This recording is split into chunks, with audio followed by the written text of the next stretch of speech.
Abra a palavra do Senhor, conforme se encontra escrito no livro do profeta Malaquias.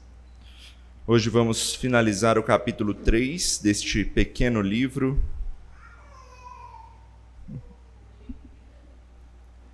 Malaquias, capítulo 3, versos 13 a 18. Se você não notou, nós estamos chegando já ao fim, de Malaquias.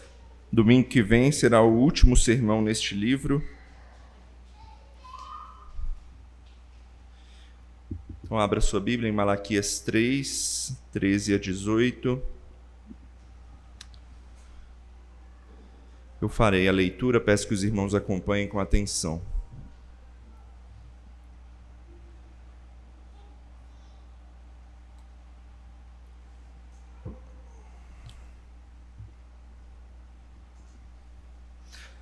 A palavra de Deus diz assim: As vossas palavras foram duras para mim, diz o Senhor. Mas vós dizeis: que temos falado contra ti? Vós dizeis: inútil é servir a Deus. Que nos aproveitou termos cuidado em guardar os seus preceitos e em andar de luto diante do Senhor dos Exércitos? Ora, pois, nós reputamos por felizes os soberbos. Também os que cometem impiedade prosperam. Sim, eles tentam ao Senhor e escapam. Então, os que temiam ao Senhor falavam uns aos outros. O Senhor atentava e ouvia. Havia um memorial escrito diante dele para os que temem ao Senhor e para os que se lembram do seu nome. Eles serão para mim particular tesouro naquele dia que prepararei, diz o Senhor dos Exércitos. Poupá-los-ei como um homem poupa seu filho que o serve.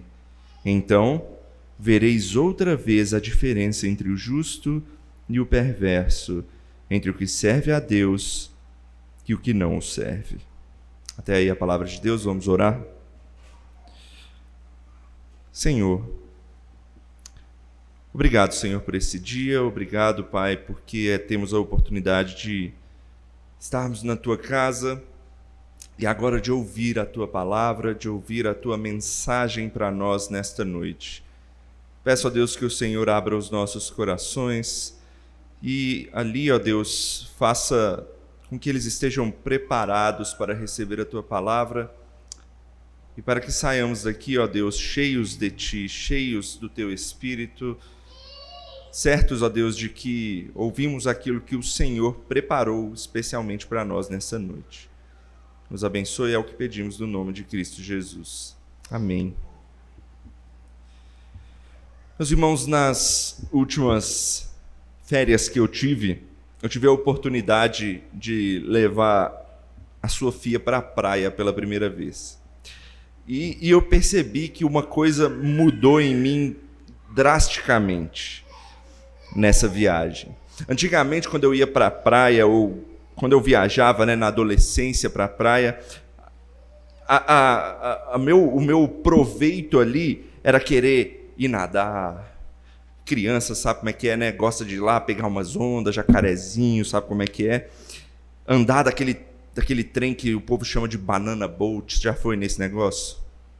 Legal. Enfim, passear pelas pedras, enterrar os primos na areia.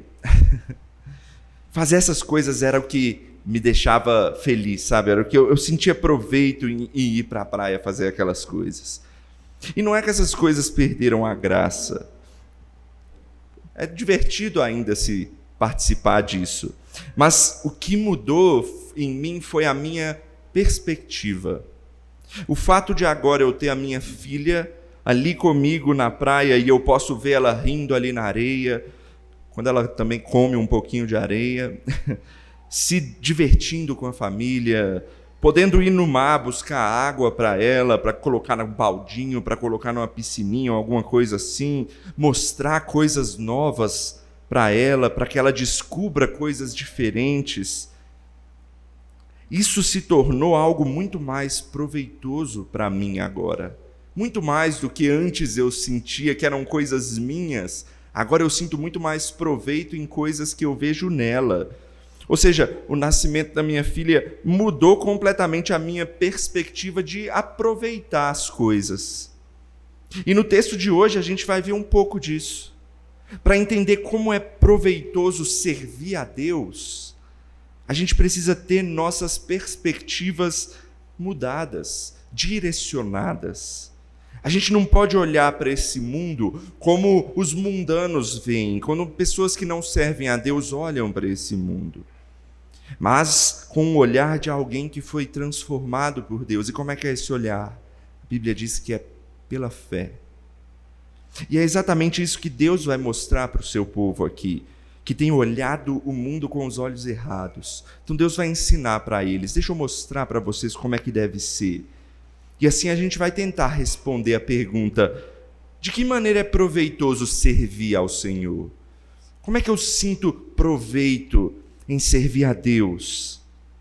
E a gente vai ver em resumo que servir ao Senhor é proveitoso no sentido de que a gente vive pela fé na eternidade que nos aguarda e não nas coisas passageiras desse mundo. Essas duas coisas. Então, servir ao Senhor é proveitoso no sentido de que a gente vive pela fé naquilo que a gente aguarda e não nas coisas passageiras desse mundo. Vamos ver essas duas coisas, então, no texto de hoje.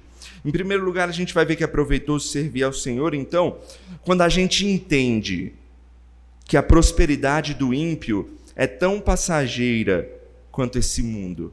E a gente não precisa invejar nada disso. Então, veja aí, em primeiro lugar, a gente vai ver que é proveitoso servir ao Senhor quando a gente entende que a prosperidade do ímpio é tão passageira quanto esse mundo. E a gente não precisa ter inveja de nada disso. Mas o povo daqui do livro de Malaquias, o povo de Israel, ainda não tinha entendido isso. Veja aí, então, os versos 13 a 15 para esse primeiro ponto. As vossas palavras foram duras para mim, diz o Senhor. Mas vós dizeis: que temos falado contra ti? Vós dizeis: inútil é servir a Deus.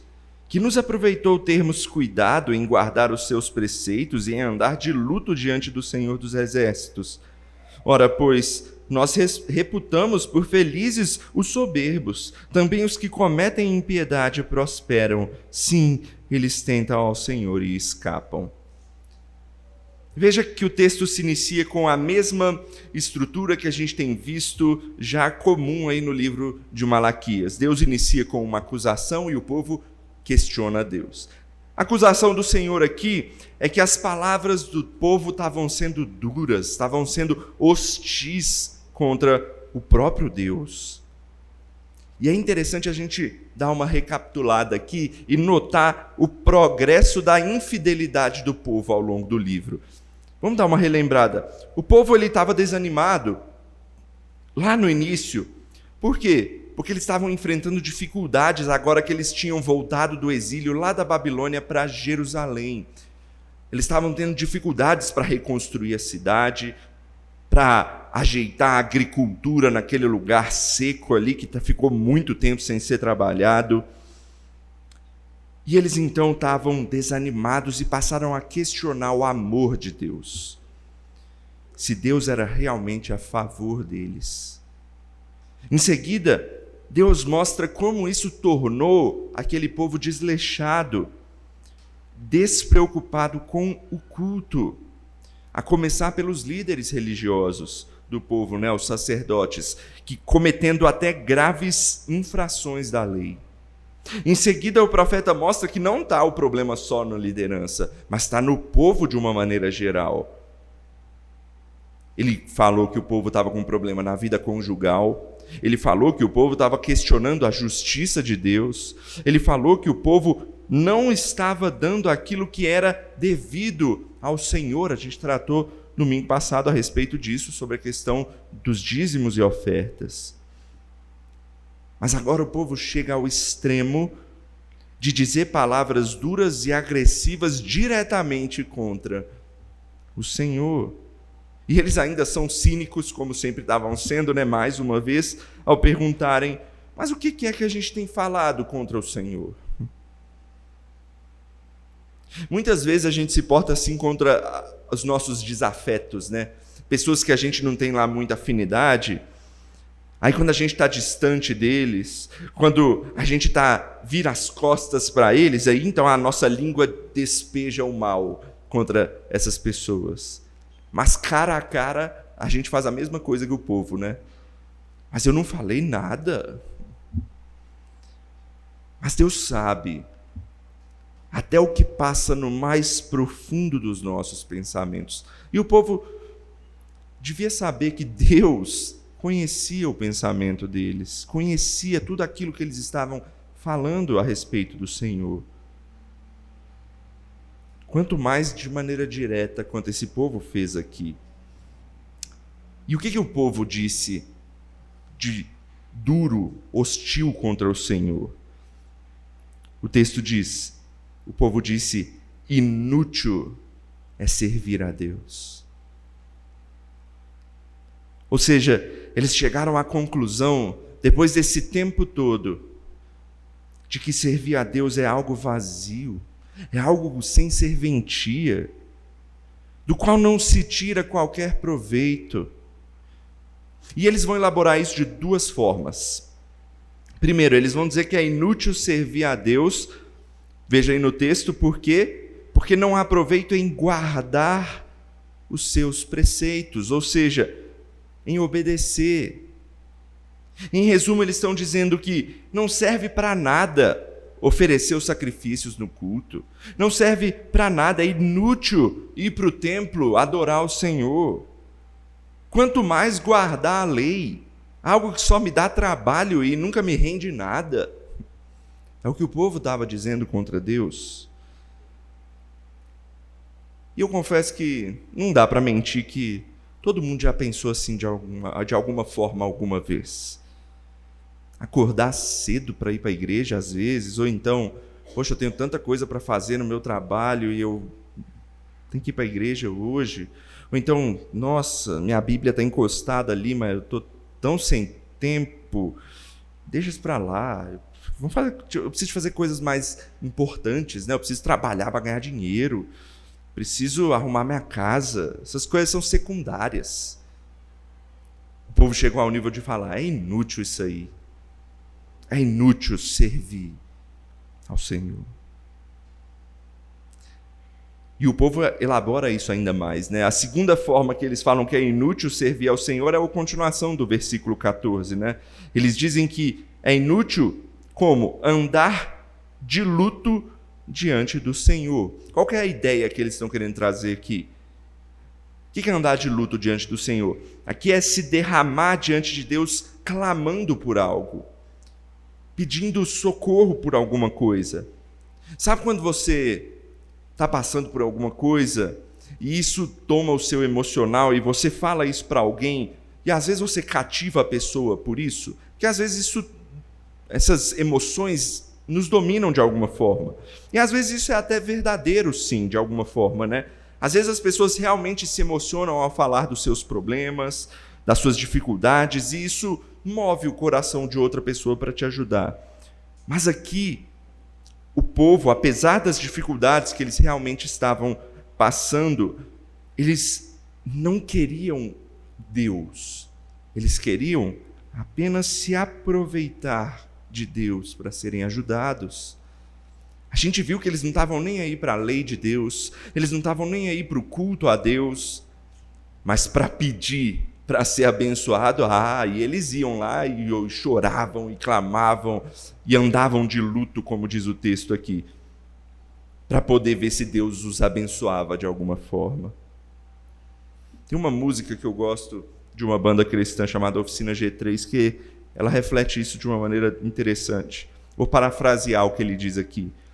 Ele diz assim: será que o sacrifício, e ele está apontando para Cristo, né, valeu só para trazer emoções? Porque às vezes a gente se lembra daquilo que Cristo fez e a gente se emociona por isso. Ou você está cantando algo bonito aqui uma música que você considera bonita aqui no louvor e você despeja lágrimas. E aí ele continua na música. Do que adianta as lágrimas caírem se elas não tocam o coração?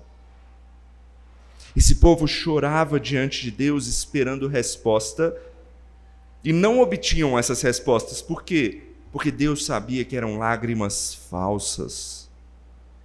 E agora eles é que questionavam a Deus, dizendo: eu já chorei, eu já me ajoelhei, eu já fiz o que eu tinha que fazer, é inútil servir a Deus.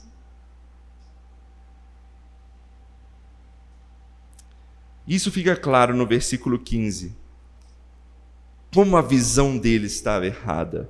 Olha o que esse povo acha que é ser proveitoso servir a Deus. No versículo 15, o povo mostra o que eles achavam que era útil no serviço ao Senhor, na verdade. O que eles dizem lá? Que felizes são quem? Os soberbos. Ou então os que cometem impiedade. E por quê? Por que eles é que são felizes? Aí eles vão dizer: porque eles prosperam. E mais, porque quando eles tentam ao Senhor, eles escapam, não são punidos. E eu estou aqui obedecendo e não ganho nada. Isso é que é proveitoso. Você consegue perceber como é que essa visão do povo acerca de Deus é uma visão totalmente utilitarista de Deus? Se Deus me dá aquilo que eu considero bom, então Deus é bom. Ou então, se Deus me abençoa, então eu digo que Ele é bom. Mas agora, se não for do jeito que eu quero, então é inútil. Serve para mim, não tem proveito. Ou seja, na cabeça deles, servir a Deus só é útil para quem aparentemente é feliz por ter prosperidade. E aqui certamente eles estavam olhando para as coisas materiais em primeiro lugar. Posses, terras, campos. Naquela época, agricultura, colheita, cabeça de gado e tudo mais. Mas veja que não é só questão financeira e econômica que eles estão olhando. Eles veem os perversos como felizes, por quê? Porque eles tentam ao Senhor e escapam. Eles não seguem a lei do Senhor, mas mesmo assim não são punidos. Eles cultuam outros deuses e não sofrem como a gente sofre. Quem aqui nunca teve esse tipo de pensamento, Alguns exemplos, por exemplo, nossa, eu estudei tanto para essa prova, não passei, enquanto aquele cara ali colou e passou. Ou então, o fulano no meu trabalho é um pilantra, chega atrasado, faz as coisas de qualquer jeito, copia dos outros, mas como ele é amigo do chefe, ele é promovido e eu estou lá ralando e não ganho um centavo a mais. Bom mesmo é ser ímpio. Bom mesmo é não servir a Deus.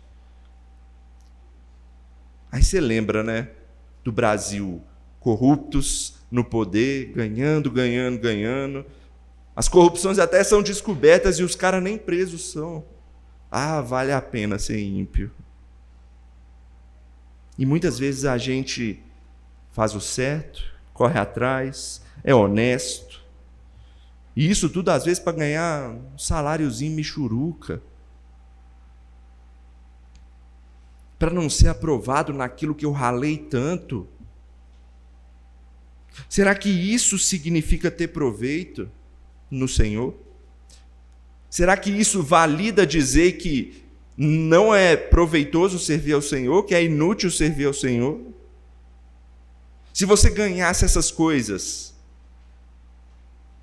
você diria que é proveitoso servir ao Senhor por isso? É isso que significa ser abençoado por Deus? Meu irmão, muitas dessas coisas e das coisas desse mundo são de fato boas. Ter dinheiro, ter muitas posses, ser influente, ser bem visto, passar naquilo que você se preparou, são coisas muitas vezes ótimas, mas nem sempre, tá? mas muitas vezes são boas, se bem utilizadas. E Deus, Ele nos deixa buscá-la sim. Mas Ele nos diz para ser honesto para buscar essas coisas. Mas uma coisa que Deus sempre diz é que a vida humana não se resume a isso. Todas essas coisas têm algo em comum. Sabe o quê? Elas são coisas passageiras. Ninguém leva dinheiro, posses, influência ou diplomas para o seu túmulo. Ninguém. Você vai viver os seus anos aqui nessa terra, talvez 80, talvez 90. Se você for muito abençoado, aí você vai chegar aos 100. Mas passou. Depois disso, acabou. O proveito em ser um servo de Deus, meu irmão, não está em receber nada disso.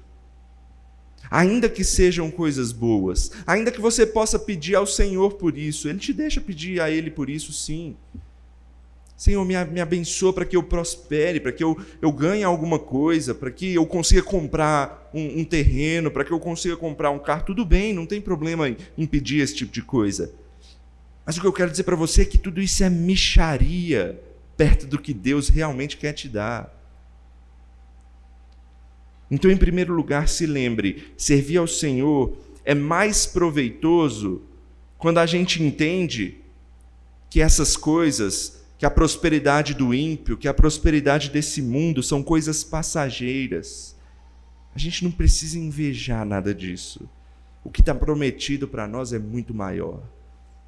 E é o que a gente precisa ver agora no segundo ponto. E aí vai surgir a nova pergunta, né? O que Deus então quer nos dar?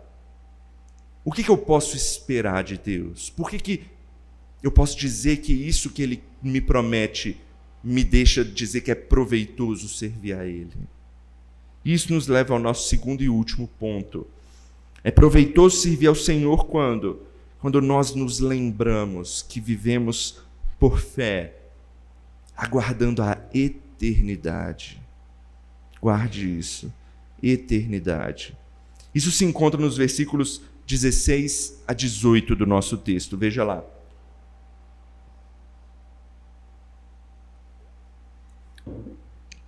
Então, os que temiam ao Senhor falavam uns aos outros. O Senhor atentava e ouvia. Havia um memorial escrito diante dele para os que temem ao Senhor e para os que se lembram do seu nome. Eles serão para mim particular tesouro naquele dia que prepararei, diz o Senhor dos Exércitos. Poupá-los-ei como um homem poupa seu filho que o serve. Então vereis outra vez a diferença entre o justo e o perverso, entre o que serve a Deus e o que não o serve. A forma como o texto nos mostra o proveito de servir ao Senhor é mostrando como os justos dentre o povo eram tratados por Deus. Olha lá, como é que a gente vê isso aqui no texto? Olha como é que o versículo 16 começa. Então, os que temiam ao Senhor. Veja que ele mudou o foco. Ele estava falando do povo que estava questionando a Deus, do povo que estava reclamando de várias coisas, que o povo que estava olhando para os ímpios e falando, aquilo lá é que é bom. Agora o texto muda de foco. Ele diz, então, os que temiam ao Senhor. Ele está apontando para aquela parte do povo que ainda era temente a Deus de maneira verdadeira. Várias vezes na Bíblia você vai encontrar essa diferenciação dentre o povo de Deus, né? E essa parte do povo de Deus a gente costuma chamar de remanescente fiel. É aquele povo que permanece fiel dentre o povo que geral que está questionando a Deus. Então o que é dito a respeito desse remanescente fiel? Primeiro o texto diz é que eles falavam uns aos outros. Parece uma frasezinha que a gente deixa para lá, né? Passa despercebida, mas isso quer dizer que eles lembravam uns dos outros do que é importante focar. Enquanto várias e várias pessoas, talvez a maioria do povo, estava questionando a Deus, estava apontando o dedo para Deus. Algumas pessoas do povo estavam se reunindo, estavam conversando com outro e falando: olha, vamos permanecer fiel. É como se o povo estivesse dizendo um para o outro: a nossa perspectiva para olhar para Deus não é essa. Eu não verifico o favor de Deus comparando a minha vida com um ímpio, mas olhando aquilo que Deus diz que faz e que vai fazer. Meus irmãos, vocês costumam encorajar uns aos outros na fé cristã? Muitas vezes a gente se reúne para conversar e tudo mais. É legal fazer isso, essa comunhão. Mas às vezes a gente precisa fazer um pouco mais do que isso.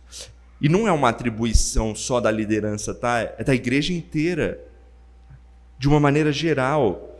O apóstolo Paulo diz que nós somos um corpo, e quando alguma parte do corpo está doente, ele diz que todo mundo sente, não é só a liderança que sente. Então, a gente tem que buscar, cada um de nós, interagir entre si, perguntar sobre a vida espiritual de cada um, como anda a sua vida devocional. Diga que você sentiu falta daquele irmão que não veio no domingo anterior. Pergunte se quer que ore por algo da vida dele. A igreja não é uma comunidade de pessoas isoladas. É muito mais proveitoso servir ao Senhor junto de irmãos que você busca ter um relacionamento mais próximo. Mas veja, eu não estou dizendo aqui que todos precisam ser melhores amigos ou algo assim, contando segredos uns aos outros. Não, não é nesse sentido. Claro que vai sempre existir para uns e para outros aqueles com quem você tem mais e menos afinidade. Tudo certo com isso. A vida é assim. Mas todos devem se esforçar para criar um vínculo baseado no quê? Na nossa irmandade cristã, que temos de fazer parte de um mesmo corpo. É dever nosso acudir ao irmão, perguntar, questionar, trazer o irmão mais próximo na nossa vida espiritual. É importante falar uns aos outros, para que a gente siga firme no caminho correto. E olha como é que é encorajador a forma como o texto continua. Ele diz que o Senhor atentava e ouvia. Deus, ele ouve quando a gente fala uns aos outros das nossas dificuldades, das nossas alegrias. Deus está atento, ele não está alheio ao seu povo, ele não está distante do seu povo. Ele está tão próximo que ele sabe aquilo que você diz, aquilo que você pensa, e ele se atenta para isso. Tem um trecho de um livro do C.S. Lewis que eu gosto muito, das Crônicas de Nárnia. O livro é A Viagem do Peregrino da Alvorada. É lá no finalzinho do livro, quando as crianças do livro estão terminando a sua aventura ali naquele país chamado Nárnia. E o que acontece ali? Elas estão prontas para voltar para o mundo, né? Porque em Nárnia as crianças elas entram em um mundo mágico diferente, e é uma alegoria ali, mais ou menos, para tentar mostrar um pouco sobre Deus e sobre Cristo e sobre a vida cristã de uma maneira geral. E então uma das crianças, chamada Lúcia, ela vira para Aslan, que é o personagem principal ali, né? Que é o leão que representa Jesus Cristo na história. E ela vira para ele e diz assim: Aslan, a gente está indo embora, mas como é que a gente faz para poder voltar para Nárnia de novo? Porque a gente quer te ver, a gente precisa estar mais perto de você. E o leão, ele joga um balde de água fria neles. Ele diz assim: vocês não vão mais voltar para Nárnia. Vocês já estão muito crescidos. E aí a Lúcia fica chocada e ela diz assim: mas Aslan, como é que a gente pode viver sem ver você? E ele vai dizer algo muito importante para ela. Ele vai dizer assim: olha, eu também estou no seu mundo. Que no caso é o nosso mundo, tá? Mas nele eu tenho outro nome. E você vai ter de aprender a me reconhecer nele também.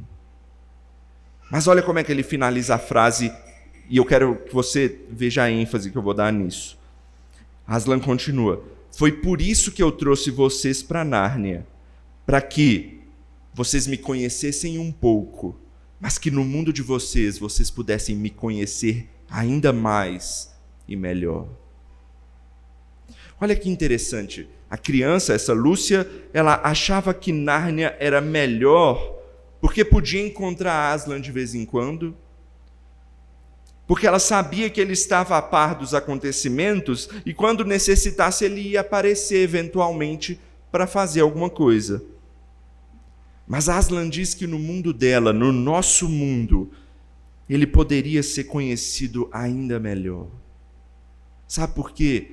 Porque aqui a gente não precisa esperar que ele apareça eventualmente, mas ele vive em nós, ele vive no nosso meio, nos corações de todo aquele que crê. Portanto, você pode ter certeza que Jesus, ele ouve e se atenta para tudo aquilo que você diz e pensa. Ele não aparece eventualmente, ele está sempre com você. Você pode ter certeza disso. E olha como o versículo mostra isso de uma forma ainda mais clara.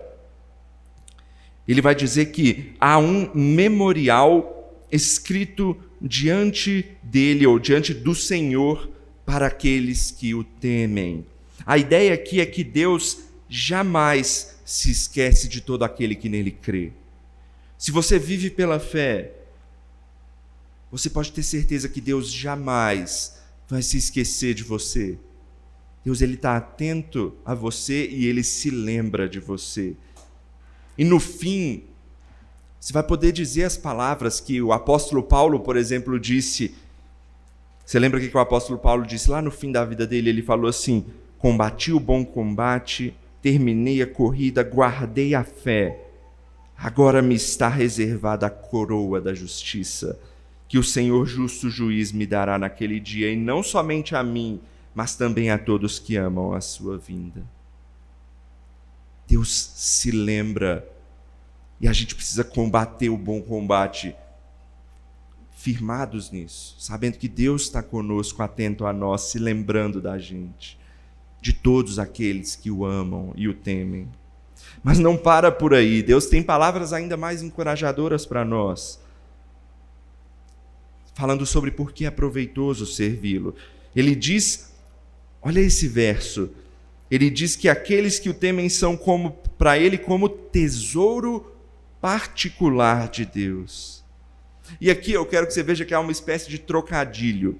Enquanto o povo estava dizendo que os injustos eram felizes, por quê? Porque eles eram prósperos, eles tinham os seus tesouros, as suas posses, as suas terras. Deus diz que quem o honra fielmente é que é seu tesouro. Ou seja, enquanto eles veem alegria na prosperidade material, Deus vê alegria no relacionamento íntimo com Ele. Mas uma coisa precisa ser dita aqui. A gente vive em um mundo cheio de pecado, né? O nosso proveito jamais vai ser pleno aqui nesse mundo desse jeito. É por isso que Deus diz então que eles serão particular tesouro quando? Naquele dia que eu prepararei.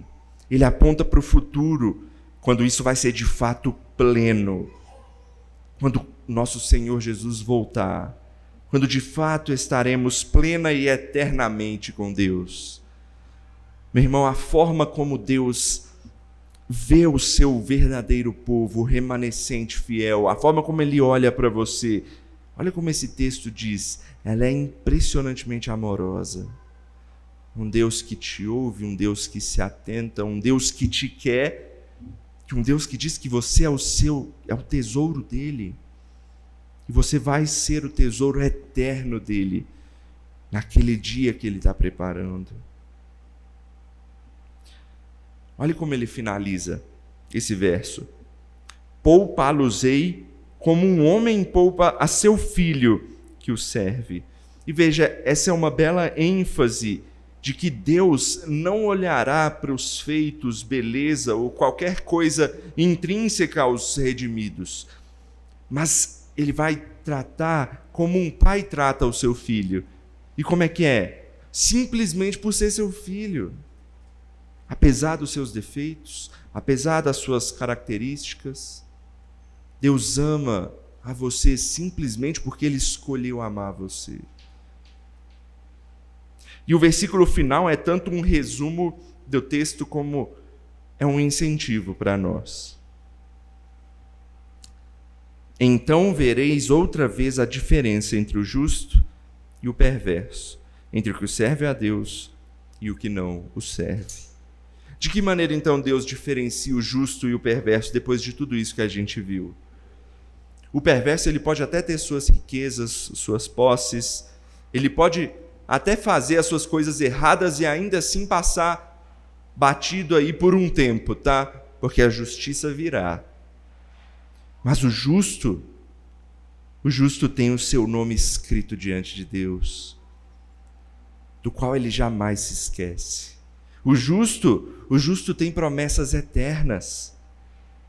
E a confirmação bendita de que ele vai ser poupado, o texto nos diz, e será feito como um tesouro particular do Senhor. E o incentivo que fica para nós, de que lado a gente está? A que grupo nós pertencemos dentre esses dois? De que forma Deus nos vê? Será que o nosso nome está escrito diante dele? Sabe, não há nada mais importante do que a gente buscar essa confirmação de que nós estamos diante do Senhor como seu verdadeiro povo. Lembre-se, para a gente finalizar, a nossa perspectiva é diferente da desse mundo, pois nós não vivemos pelo que a gente vê, pelas coisas materiais desse mundo, pelas conquistas passageiras dessa terra. Ainda que sejam boas e possam sim ser buscadas, nós temos outro foco. O nosso foco principal é eterno. Lembre-se disso. Nós vislumbramos a eternidade, muito maior do que qualquer coisa que esse mundo pode mostrar. O que é um bem material frente a isso? Frente ao que a gente almeja, né? Novos céus e nova terra. A minha perspectiva, como eu disse, ela foi mudada de certa forma quando a minha filha nasceu. Eu comecei a olhar muito mais para fora daquilo que me agradava e eu passei a olhar com um olhar muito mais proveitoso para dar a ela o melhor, para ver nela algo belo. E eu tenho certeza que todo pai e toda mãe é assim, né? Todo pai e toda mãe quer o melhor para os seus filhos. E meu irmão, não é diferente para o Pai Celestial. Ele olhou tanto para o bem dos seus filhos que veio Ele mesmo ao mundo se entregar para ser toda a fonte do nosso bem. Quando nós ajustamos as nossas perspectivas e as alinhamos com as de Cristo, você verá que não há só proveito em servir ao Senhor, mas em se entregar a Ele por completo de corpo e alma. Pense nisso, meu irmão. Vamos orar. Santo Deus, obrigado, Pai, por essa mensagem tão bela do livro de Malaquias. Obrigado por sabermos, ó Pai, que o Senhor não se esquece de nós. Obrigado, ó Deus, porque o Senhor muda as nossas perspectivas. E a gente não vê as coisas desse mundo, riquezas e coisas que às vezes até nós desejamos, como as melhores coisas do mundo. E por isso nós não precisamos nos frustrar por muitas vezes não consegui-las. Porque o que nos está prometido pelo Senhor, isso não vai falhar. Nós vislumbramos a eternidade. O Senhor nos deu algo muito maior, chamado vida eterna. E que essa seja a nossa perspectiva ao viver nesse mundo. A olhar para as coisas lá do alto, as coisas eternas. e então trilharmos o nosso caminho aqui dessa maneira. Obrigado, Senhor, por ajustar a nossa perspectiva. E pedimos e oramos a respeito disso no nome de Jesus. Amém.